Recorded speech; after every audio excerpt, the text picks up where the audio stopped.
சரி பிள்ளைங்க பாருங்க. முதலாவது விசையின் அலகு என்று கேட்குறாங்க. விசையின் அலகு சர்வதேச அலகு வந்து நியூட்டன். ஆனால் விசையின் அலகு தொடர்பான கேள்வியில் 4 விட கொடுத்துருக்கு உங்களுக்கு. ஆனால் அதில் நியூட்டன் இல்லை.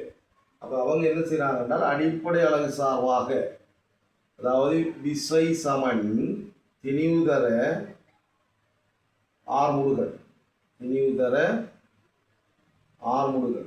இப்போ திணிவுதர ஆர்முடுகள் என்றால் திணிவின் அலகு வந்து கிலோகிராம், ஆர்முடுகளுக்கு மீட்டர் செகண்ட் -2. அப்போ இதுதான் விசையின் அடிப்படை அலகு சார்பான ஒரு அலகாக தீர்மானிக்கிறாங்க.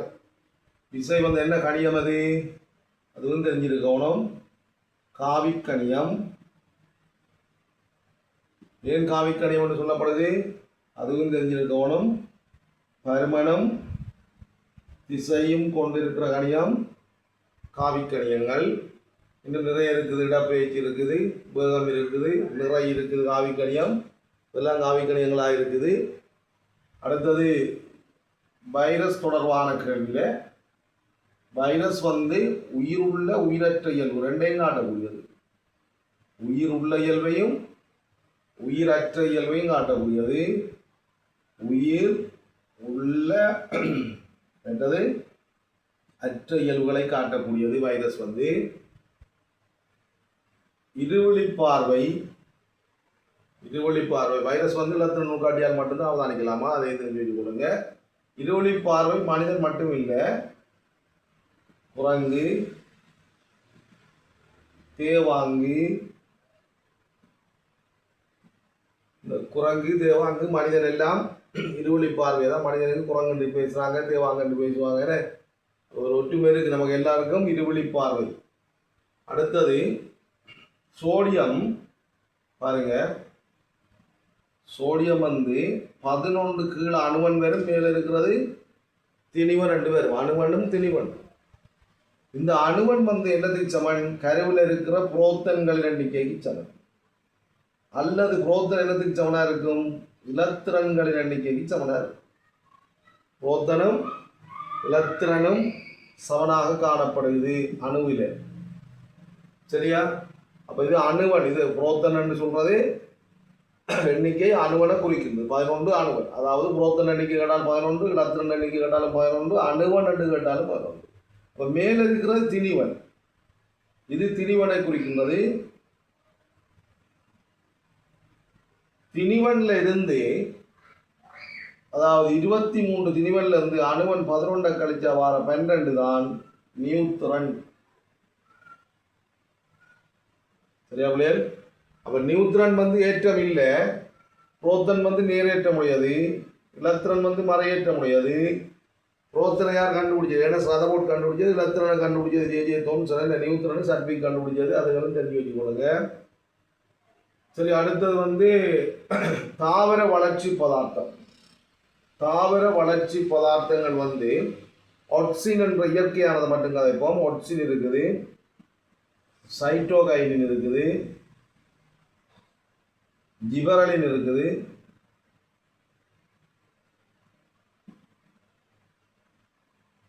இதில் ஒட்சின் வந்து தாவரத்தினுடைய தண்டின் உச்சிப்பதி, வேரண்ட உச்சிப்பதி, அதில் வளர்ச்சிக்காக காணப்படும். சைட்டோகைனின் வந்து கலை விருத்தி, கலை வியத்தம் இதற்காக காணப்படுகின்றது. சரியா? அதில் வளர்ச்சி பதார்த்தங்கள் அது தெரிஞ்சிருக்கணும். அதே மாதிரி செயற்கையும் இருக்குது, அதுவும் வாங்கி வச்சு கொள்ளுங்க. அடுத்தது செப்பு சல்வேட். சரியா? செப்பு சல்வேட்டுக்கான இதை பார்ப்போம். செப்பு சல்வேட்னா CuSO4. அதில் Cu கியூப்ரம் இருக்குது, லத்தீன் மொழியில் கந்தகம் சல்வர் இருக்குது, ஆக்சிஜன் இருக்குது. 3 மூலகங்கள் காணப்படுது. தண்ணியில் சேர்த்த நீரோட சேர்ந்த செப்பு சல்வேட் நீல நிறமாக இருக்கும், நீரற்ற செப்பு சல்வேட் வெள்ளை நிறமாக இருக்கும். அடுத்தது வெண்குருதி பற்றி உங்களுக்கு கேள்விப்பட்டிருக்கு. வெண்குருதி பற்றி அடிச்சுட்டு வெண்குருதியை பார்ப்போம்.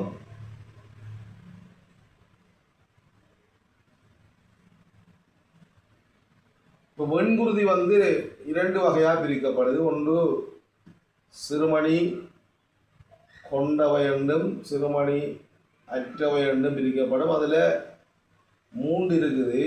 மூல நாடி, நடுநிலை நாடி, அமில நாடி என்று பேஸ்னோஃபில், நியூட்ரோஃபில், ஏஸ்னோஃபில் என்று 3 இருக்குது.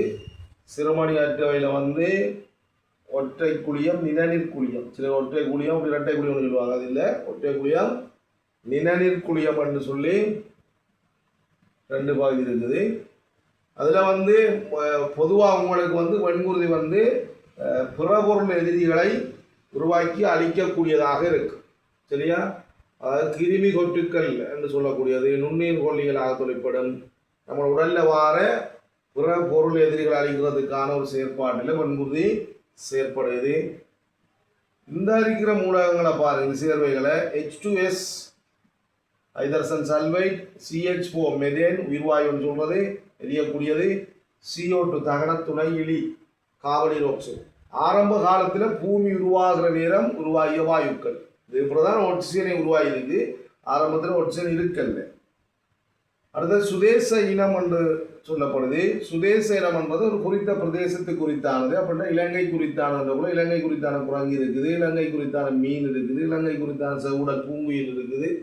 இப்படி சுதேச இனம் என்பது இலங்கை குறித்தானது தெரிஞ்சு வச்சு கொள்ளணும். அடுத்து ஆத்ரவோடா நிடாரியா அனலிடா போன்ற முள்ளந்தண்டு இழி இவ்வளவும் தான் பல்கல அங்கிகளாக முதல் உருவாகினது. நிடாரியா, அதனை தொடர்ந்து ஆத்ரவோடா, அதை தொடர்ந்து அனலிடா பல்கல அங்கிகளாக உருவாகின முள்ளந்தண்டிலை கூட்டங்களாக காணப்படுது. அடுத்தது 2 மீட்டர் கனம் 1600 கிலோகிராம் அடர்த்தி கேட்டால் அடர்த்தி சமன் திணிவின் கீழ் கனவளவு. சரி, திணிவு வந்து எங்களுக்கு 1600, கனவளவு 2 மீட்டர் கணத்தில் இருக்கணும், கிலோகிராமில் இருக்கணும். நியம அலகுல செய்கிறேன்டா. அப்போ 800 கிலோகிராம் மீட்டர் -3 என்று வரும் அடர்த்தி. அடர்த்தி என்பது ஒரு அலகு கனவளவில் உள்ள பதார்த்தத்தின் திணிவின் அளவுதான் அடர்த்தி என்று சொல்லப்படுகிறது.